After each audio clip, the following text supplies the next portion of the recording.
सैन्य बल के साथ। यदि अनुसुईया बिना विरोध किए मेरी पुत्री को मुझे लौटा देंगी तो मैं भी बिना युद्ध किए यहां से चला जाऊंगा। और यदि उन्होंने माता पार्वती के बाल स्वरूप को वापस नहीं किया तो क्या आप युद्ध करेंगे? अभी अभी आपने ही भाव अभिव्यक्त की है ऋषि कात्यायन, तो सुन लीजिए, मैं देवराजेंद्र इस गुरुकुल का संरक्षक हूं और इसी नाते मेरा दायित्व है देवी अनुसुईया के क्षेत्र की रक्षा करना। इसलिए हितकारी यही होगा कि आप शांतिपूर्वक लौट जाइए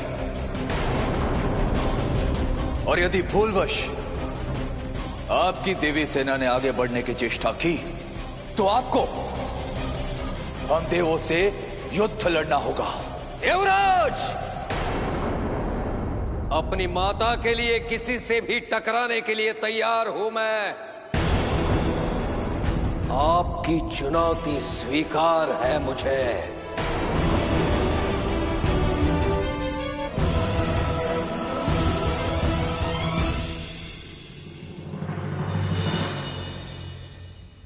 देवी अनुसुईया, देवी वही हो गया जिसका हमें डर था। देवी कात्यायनी को लेने महर्षि कात्यायन देवी सेना लेकर आ गए हैं। क्या ऋषि कात्यायन देवी सेना लेकर? हाँ देवी, अभी उनका मार्ग देव सेना रोके खड़ी है, पर किसी भी क्षण महायुद्ध छिड़ सकता है देवी। युद्ध का परिणाम सदा विनाशकारी होता है ऋषिवर। युद्ध को रोकना होगा, धरती को विनाश से बचाना होगा ऋषिवर। ऋषि कात्यायन को समझाना होगा। चलिए मेरे साथ।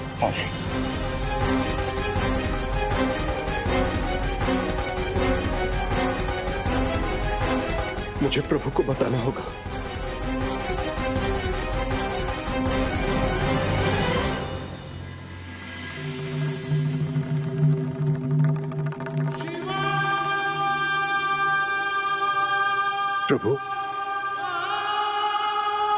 प्रभु ध्यान से बाहर आइए, ध्यान से बाहर आइए प्रभु।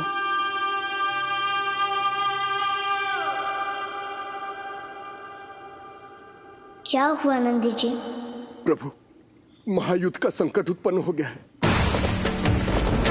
ऋषि कात्यायन देवी सेना लेकर आ गए हैं प्रभु, और देव सेना उनका सामना करने के लिए तैयार खड़ी है प्रभु। माता अनुसुईया और ऋषि अत्रि उनके पास गए हैं। माँ क्यों गए? उन्हें समझाने प्रभु। माँ को नहीं जाना चाहिए था। ऋषि कात्यायन फिर से माँ का अपमान करेंगे। नंदी जी, मुझे शीघ्र माँ के पास ले चलिए। आइए प्रभु।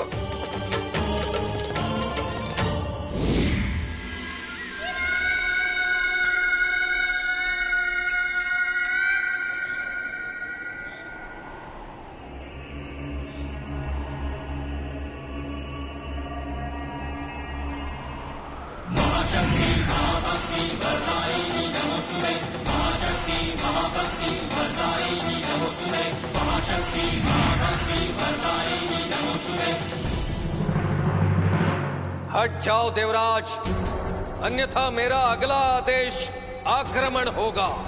हम भयभीत होने वालों में से नहीं हैं। आप आक्रमण करके तो देखिए। आक्रमण! रुक जाइए ऋषिवर।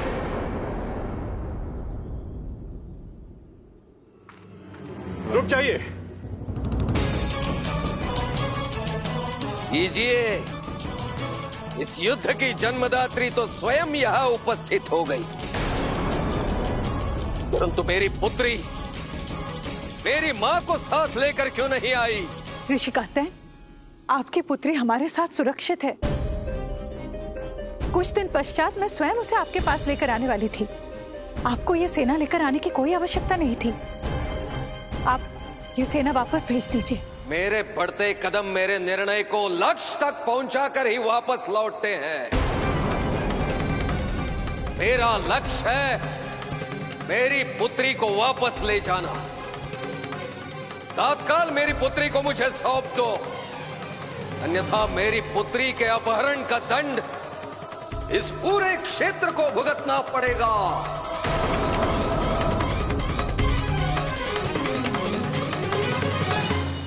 आप ये कैसा आरोप लगा रहे हैं ऋषि कात्यायन?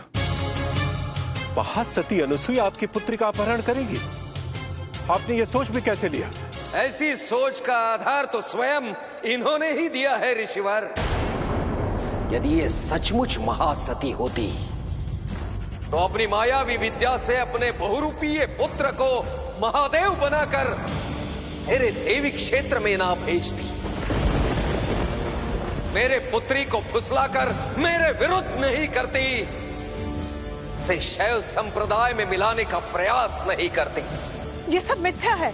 चलिए मान लेता हूं मैंने जो कुछ भी कहा वो झूठ है, असत्य है, परंतु सत्य क्या है ये आप स्वयं ही बता दीजिए देवी अनुसुईया। क्यों रह रही थी आप हमारे देवी क्षेत्र में? जब आप देवी अदिति के यहाँ यज्ञ के लिए गई तो अपने पुत्र को पीछे छोड़कर क्यों चली गई? वो इसलिए चली गई कि आपका पुत्र मेरे आश्रम में आकर मेरी पुत्री से मिल सके, उसे प्रभावित कर सके, उसे बहका कर अपने साथ ले जा सके, मेरे आश्रम में आग लगाकर उसे नष्ट कर सके। ये सत्य नहीं है। यही सत्य है देवी अनुसुईया, यही सत्य है। और इस सत्य के बदले सत्य है केवल युद्ध।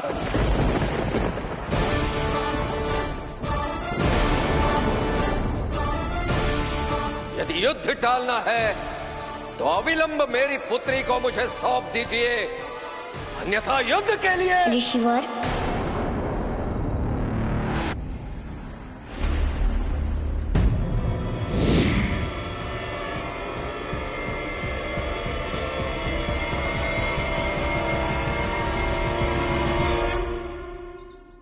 तो तू भी आ गया बहरूपीय अपहरण करता।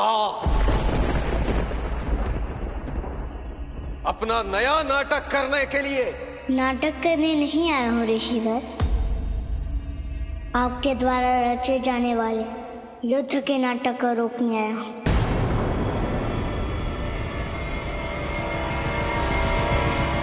क्योंकि मैं कल्पनाओं के आकाश में नहीं विचरता, यथार्थ के धरातल पर चलता हूँ। और यथार्थ यही है कि युद्ध विनाश का पर्याय है। अब तू मुझे प्रवचन देगा? ज्ञान और भक्ति के भगीरथ इस ऋषि कात्यायन को? ऋषिवर, यह पाप नाशिनी भागीरथी भी बाढ़ के प्रवाह में तटबंधों को तोड़ती है तो उसे बांधना पड़ता है। तू मुझे बांधेगा? मुझे? आप जैसा ज्ञानवान और भक्त जिनसे संसार को सही दिशा मिलती है, उनका यथार्थ से परिचय अनिवार्य है। और यथार्थ ये है कि कात्यायनी अपनी इच्छा से हमारे साथ आई है, और यदि वो अपनी इच्छा से जाना चाहती हैं तो आप निसंदेह उन्हें ले जा सकते हैं ऋषि कात्यायन। अवश्य ले जाऊंगा मैं अपनी पुत्री को।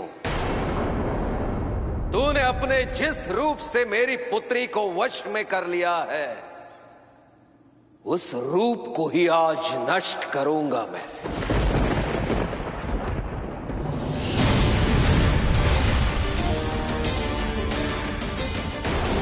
अस्त्र शस्त्र पराक्रमे शत्रु शक्ति दहन्त्रे च महापातक संकटे शत्रुदल प्रहारते